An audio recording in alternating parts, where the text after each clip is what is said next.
امین ذی وقار خالق کائنات نے اپنے پاک کلام میں ارشاد فرمایا ہے فالذین آمنوا بہ وعزروہ ونصروہ آمنت باللہ العظیم فصلوا علیہ صلاۃ کثیرا ان اللہ وملائکتہ یصلون علی النبی یا ایھا الذین آمنوا صلوا علیہ وسلموا تسلیما۔ درود پاک اللہم صلی علی سیدنا و مولانا محمد وعلی آل سیدنا و مولانا محمد مبارک وسلم۔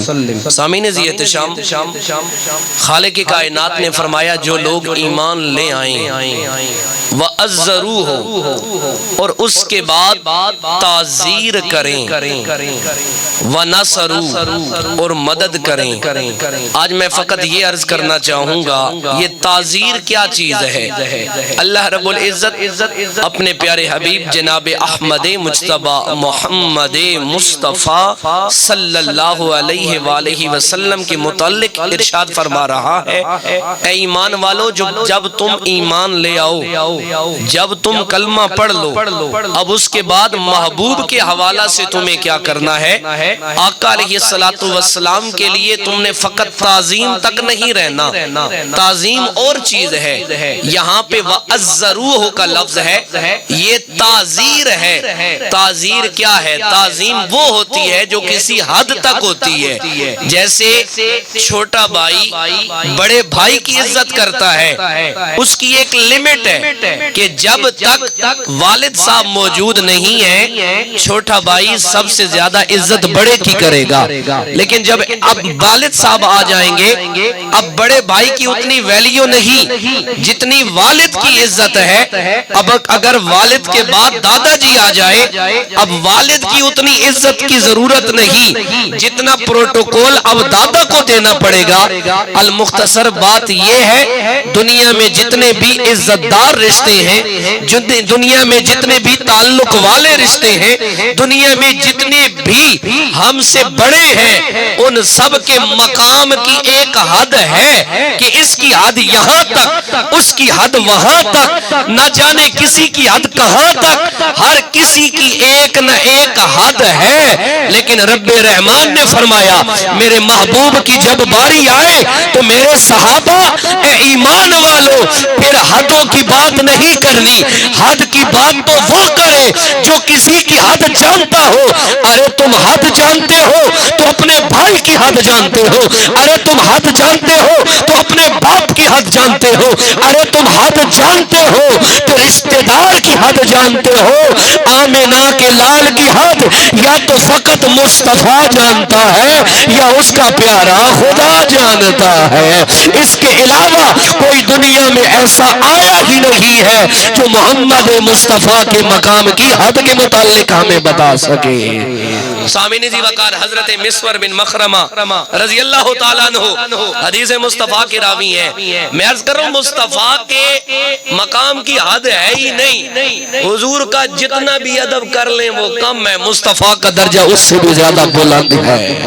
حضرت مسور بن مخرمہ رضی اللہ تعالیٰ عنہ آپ فرماتے ہیں جب عروہ بن مسعود کو صلح حدیبیہ سے قبل یہ مسلمانوں کا اور کافروں کی آپس میں صلح چل ہونے لگی تھی، اس سے قبل نہ کافروں نے بھیجا کہ یار تو بندہ عقل مند ہے، تو جا اور جا کر حالات دیکھ کے آ۔ جس طرح کسی بھی ملک کی آپس میں جیسے ہماری جنگ بندی ہوئی، جنگ کا آغاز ہوا تو وہ اپنے جاسوس چھوڑتے ہیں۔ عروہ بن مسعود نامی شخص کو بھیجا گیا کہ تم جا کر چیک کرو مسلمانوں کی پاور کتنی ہے، مسلمانوں کی طاقت کتنی ہے، ان کی تیاری کتنی ہے، وہ اسلام سے کتنی محبت کرتے ہیں، وہ ایمان پہ کتنے قوی ہیں، وہ مصطفیٰ کی ذات کا کتنا ادب کرتے ہیں۔ عروہ بن مسعود جب آیا نا اس نے آقا علیہ السلام کو دیکھا، آقا علیہ السلام وضو فرما رہے ہیں اور میرے مصطفیٰ کے صحابہ جیسا کہ ساجد صاحب نعت پڑھ رہے تھے ان صحابہ کی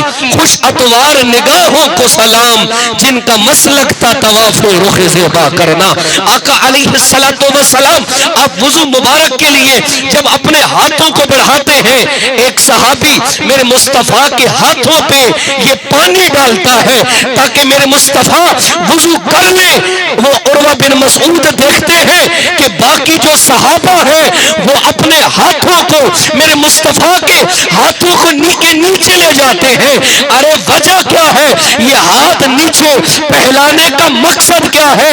عروہ بن مسعود حیران رہ گیا کہ لوگ جو میرے مصطفیٰ کے صحابی ہیں وہ مصطفیٰ کا اتنا ادب کرتے ہیں کہ آقا کے جسم سے گرنے والے قطرے کو بھی وہ زمین پر پہنچنے نہیں دیتے، اپنے ہاتھوں پہ اٹھا کے اپنے جسم پہ مل لیا کرتے ہیں۔ یہ میرے مصطفیٰ کے ہاتھ سے مس ہونے والے پانی کا ادب ہے۔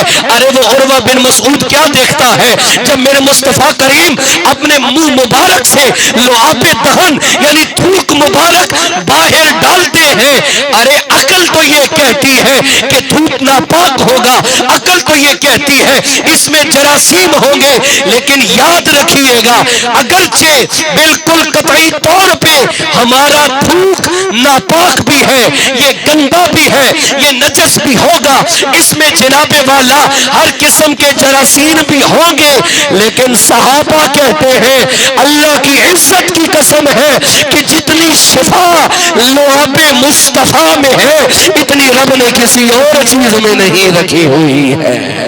عروہ بن مسعود واپس لوٹ کے کہتا ہے ارے لوگوں میری بات یاد رکھو، میں بڑے بڑے درباروں میں گیا، میں بڑے بڑے بادشاہوں میں گیا، میں نے بڑی بڑی فوجیں دیکھی ہیں، لیکن تمہیں کہتا ہوں اگر اپنی خیر منانا چاہتے ہو تو میں بتاتا ہوں اگر اپنی جان بچانا چاہتے ہو مسلمانوں کا مقابلہ نہ کرنا۔ ارے کافر پوچھتے ہیں تو ایسا کیا دیکھ آیا، تو ایسا کیا جان آیا؟ ارے مصطفیٰ کے یہ غلام نبی سے پیار کتنا کرتے ہیں؟ وہ کہنے لگا ارے ان کا پیار کسی حد اور کنارے میں آنے والا نہیں ہے۔ ارے جو لوگ اپنے نبی کے ہاتھ سے یا جسم سے مس ہونے والے پانی کے قطرے کو زمین پہ پہنچ نہیں دیتے وہ کیسے گوارا کریں گے کسی کا تیر، کسی کا تلوار، کسی کا وار محمد مصطفیٰ تک پہنچنے کی اجازت دے ڈالے۔ اللہ اکبر۔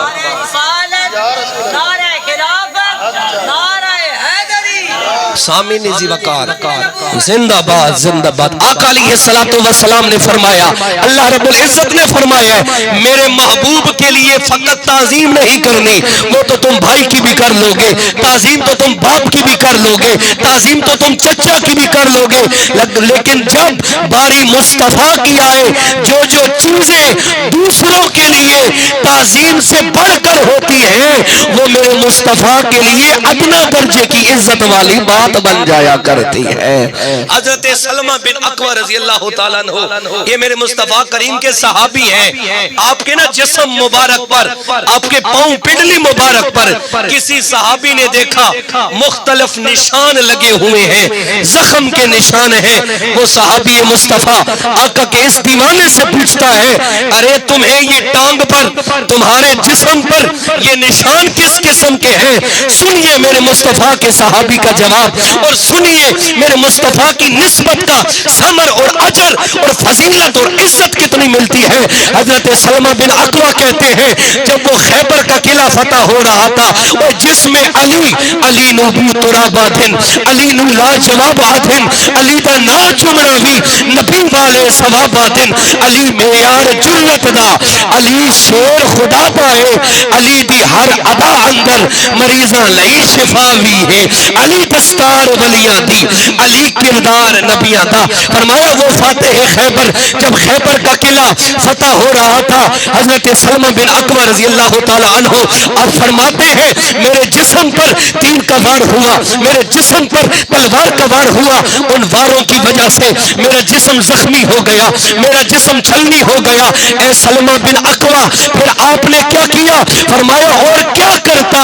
ہمیں تو پتہ چلا جو بات آج ہمیں میرے پیر و مرشد شاہ نصیر الدین نصیر نے سمجھائی تھی، اب تنگی یہ داماں پہ نہ جا، اور بھی کچھ مانگ ہے آج وہ مائل بہاتا، اور بھی کچھ مانگ دے سکتے ہیں کیا کچھ کہ وہ کچھ دے نہیں سکتے، یہ بحث نہ کر ہوش میں آ اور بھی کچھ مانگ۔ صحابی رسول کہتے ہیں ارے جب پاؤں پہ زخم آ گیا، ارے جب جسم پہ زخم آ گیا، اے صحابی مصطفیٰ آپ نے کیا کیا؟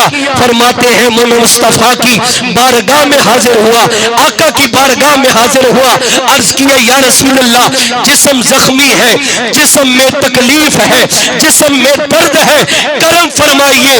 وہ صحابی کہتے ہیں آقا علیہ السلام نے 3 مرتبہ پھونک مار کے میرے جسم پہ دم فرمایا، فرمایا خیبر والا دن ہے، آج کا دن ہے جو تکلیف مصطفیٰ کے دم سے پہلے میں نے برداشت کی تو کی، اس دم کے بعد آج تک دوبارہ جسم میں اگرچہ نشان موجود ہے مگر تکلیف اور درد کا نشان دور دور تک دکھائی نہیں دیتا ہے۔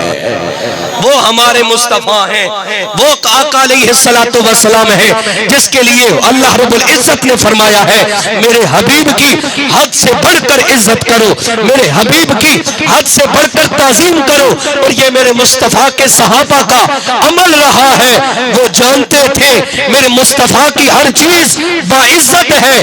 یاد رکھیے جیسے میرے اللہ کو اپنا حبیب پسند ہے نا، ویسے ہی میرے اللہ کو اپنے حبیب کا چہرہ بھی بڑا پسند ہے، ویسے ہی اللہ کو میرے حبیب کے نین بھی بڑے پسند ہیں، ویسے ہی اللہ کو میرے حبیب کی زلفیں بھی بڑی پسند ہیں۔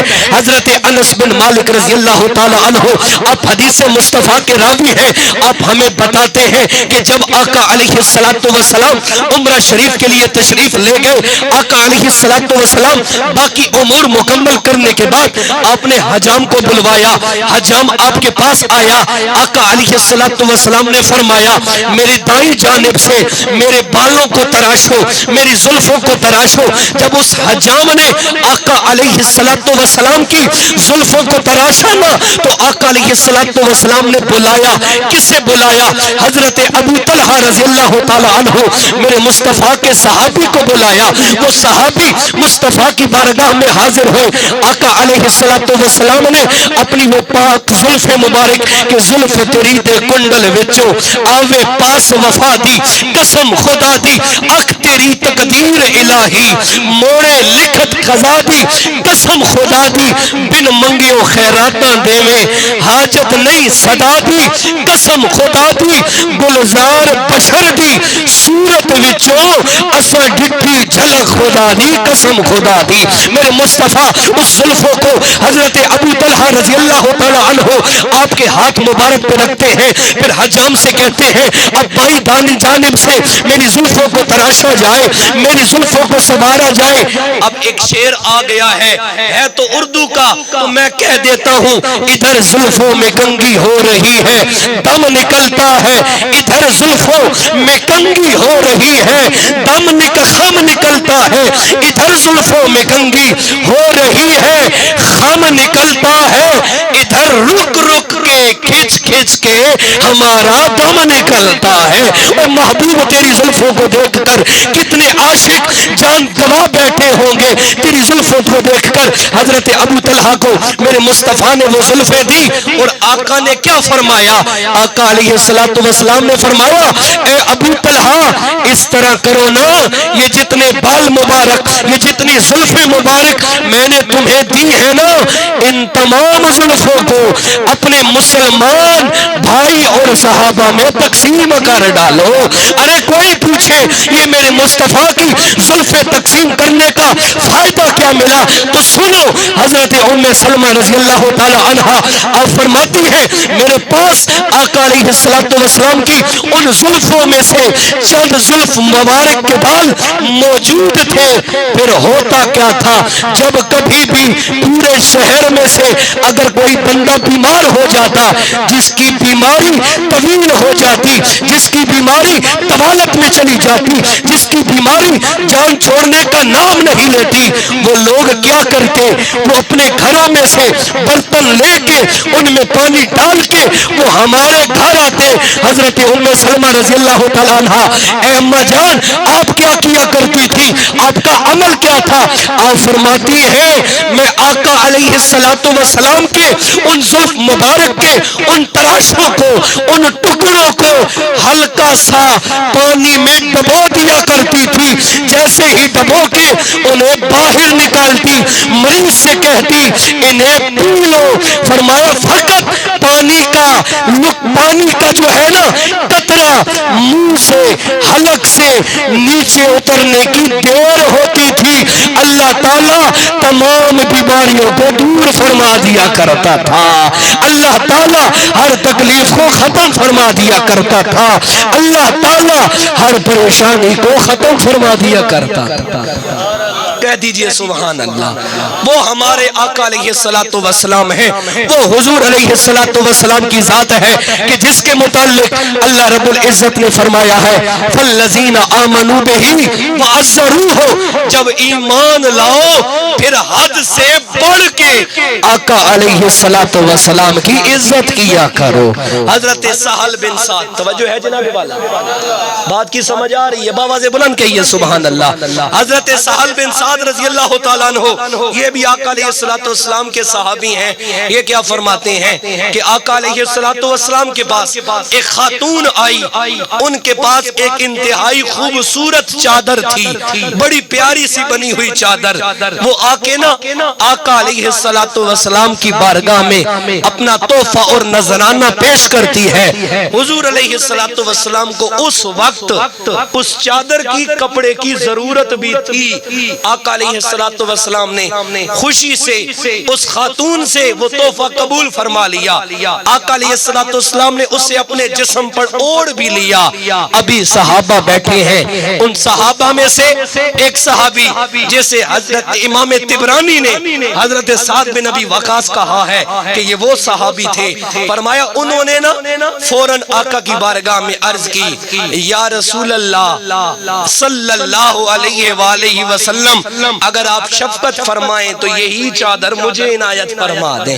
اور اللہ کے حبیب کو اللہ نے کیا فرمایا ہے وَأَمَّا السَّائِلَ فَلَا تَنْهَرْ، اے محبوب تیرے دروازے سے کوئی خالی ہاتھ جانا نہیں چاہیے۔ جیسے ہی صحابی نے کہا نا میں نے عرض کیا حضور کو چادر کی ضرورت بھی تھی، آقا علیہ السلام کی ضرورت کی چیز تھی، اضافی تو مصطفیٰ کبھی رکھتے ہی نہیں ہے نا، یہ ضرورت کا کپڑا تھا۔ جیسے ہی صحابی نے کہا آقا علیہ السلام نے جسم مبارک سے اتار کر وہ چادر اس صحابی مصطفیٰ کو دے دی۔ جب وہ صحابی لے کے نکلے نا تو دیگر صحابہ وہ بڑے غصے کے ساتھ اس صحابی کے قریب جاتے ہیں اور ان کو جا کے کہتے ہیں ارے یہ تم نے کیا کر دیا؟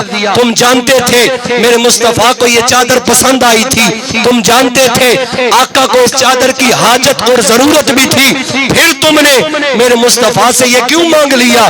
تم جانتے تھے کہ حبیب کبھی نہ نہیں کرتے، ایک لفظ نہیں ہے جو تیرے لب پر نہیں ہے، آقا نے زندگی میں نہیں کسی کو نہیں کہا ہے۔ ارے تم جانتے تھے میرے مصطفیٰ نہیں فرماتے، پھر بھی تم نے مانگ لیا۔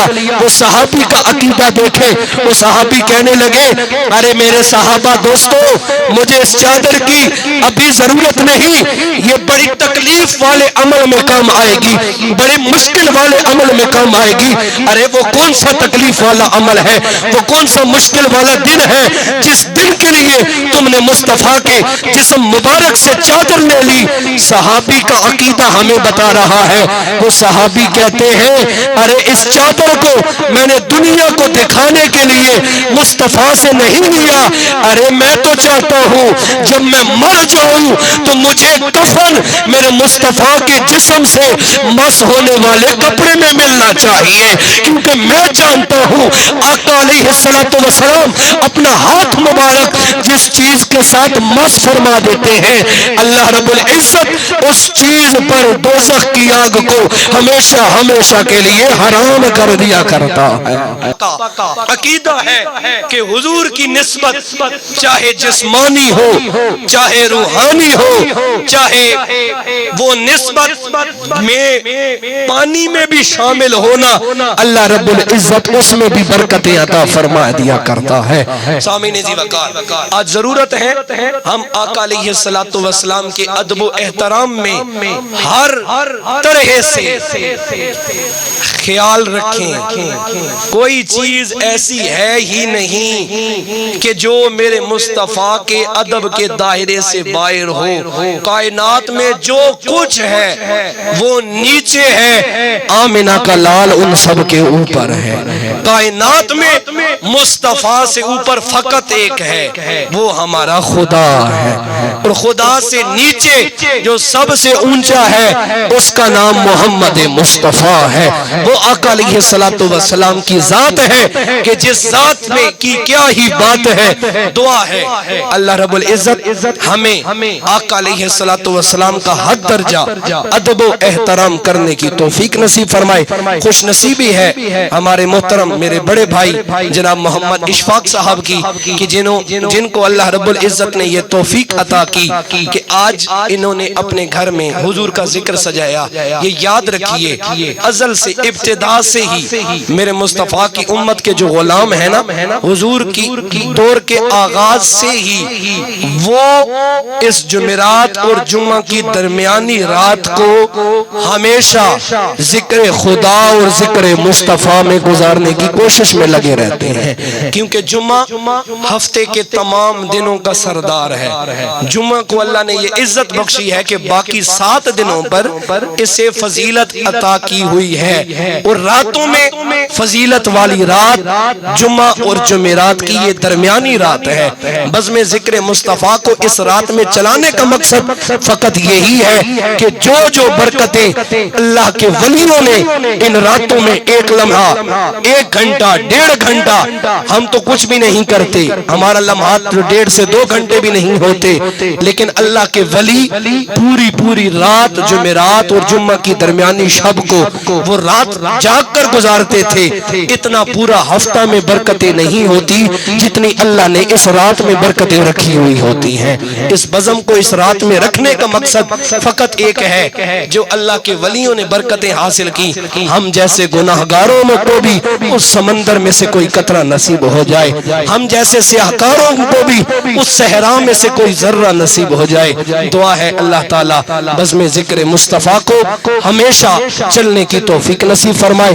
اللہ رب العزت اس محفل پاک کا صدقہ بھائی جان اشفاق صاحب کے رزق روزی صحت میں برکتیں عطا فرمائے۔ اس خاندان کے جتنے لوگ دنیا سے رخصت ہو گئے اللہ انہیں جنت میں اعلیٰ مقام نصیب فرمائے۔ آخر دعوانا الحمدللہ رب العالمین۔